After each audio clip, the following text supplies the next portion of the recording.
Welcome to Caging Masterpiece Theater.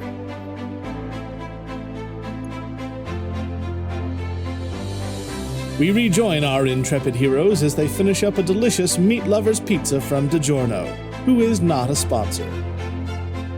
Oscar, my man, are you sure that wasn't delivery? I see the DiGiorno's box, but I gotta say, it was cooked to perfection. Mwah! Thank you, young man. I know my way around an oven, and I'm familiar enough with these delicious pizzas to get that golden brown crust just right.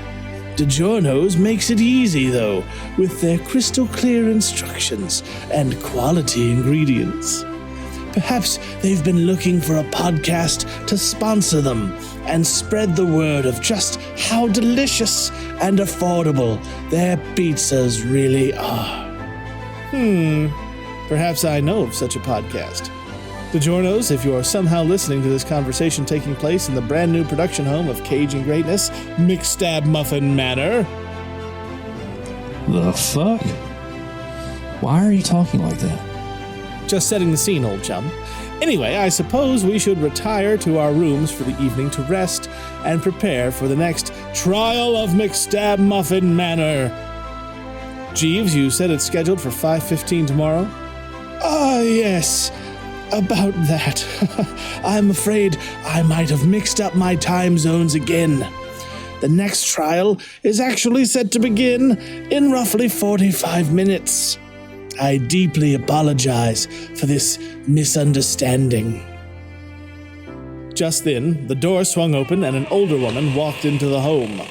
Oscar, I'm back from the grocery store. Did the new owners show up? Did they survive your little riddle? You know, they seem like they weren't exactly the brightest bunch of... Oh, hello! My name is Rosalind Oglethorpe. It is a pleasure to meet you all. I am the maid, and I'm so glad to see that you all are still kicking. Pleasure to meet you, man. What'd it do? Well, now that you've all finished your delicious little DiGiorno pizzas, I think you boys should go up and get just a little bit of rest. The next trial starts soon, doesn't it? Yes, I was just apologizing. I read my time incorrectly. I had told them it was scheduled for 5:15 tomorrow, but it's actually 7:45 tonight. Central Standard Time's a bitch, ain't it? Indeed, sir.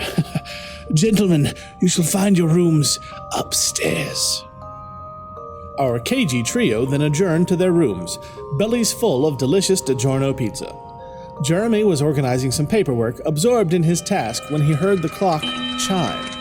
At that exact moment, his door slammed shut. He ran to it and pulled, but found it was impossible to open. At the same time, he heard a faint hissing noise coming from the walls. To his horror, he saw thick black smoke pouring from the cracks in the floorboards, coalescing and taking shape. This is your second trial, young masters. You shall all be faced with your greatest fears. Jeremy stood horrified back to the door as the smoke gathered on his bed, and through it, he saw... A python? Really? That's not that scary.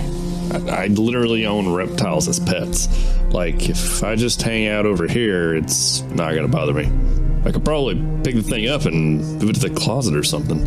It's mid-sized at best. This isn't my greatest fear.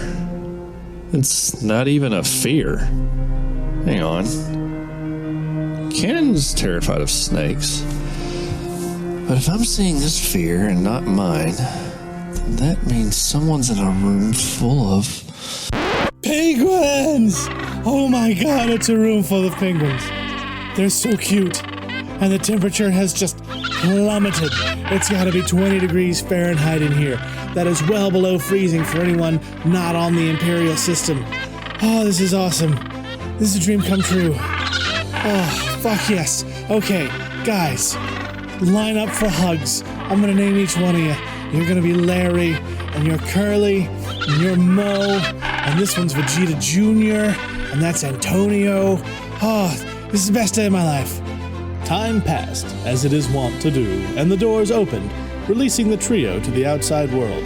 Bye, guys. I love you all. I hope to see you soon, especially you, Vegeta Jr. You gave the best hugs. Oh, wow. What a day. I love this place. You realize it's supposed to be a room full of fears, right? I heard the announcement, yes. But I could never be afraid of my polar pals. Oh dear. It seems I bungled this trial quite severely. Your fears were all sent to the wrong rooms. I was too full from the delicious DiGiorno's pizza and made a frightful mistake. I mean, it was a mistake, but clearly less than frightful. At least for us. Wait, if you got the cannon sphere, and I got yours, you weird penguin-hating sumbitch, then that means Cannon got one of my...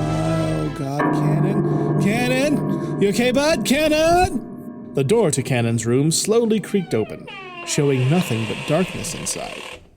A low moan escaped a dry, ragged throat as a hunched figure stumbled out of the door. Oh man, fellas, I was sitting there just chilling, and I got the sense that I was completely alone. Not just in the room, or even in the house, but completely alone in the entire universe, and that I always would be. And I fell right asleep. I've never had such a good nap. This house is the best. Jeremy looked at Justin with sad eyes, full of pity. Would it be unexpected for me to say that this reminds me of a sad story from my childhood? I should think not. Shut it, Oglethorpe. But Jeremy, penguins. I don't want to talk about it. This concludes today's episode of Caging Masterpiece Theater. Join us next time for part 3 of the 31 Trials of McStabmuffin Manor.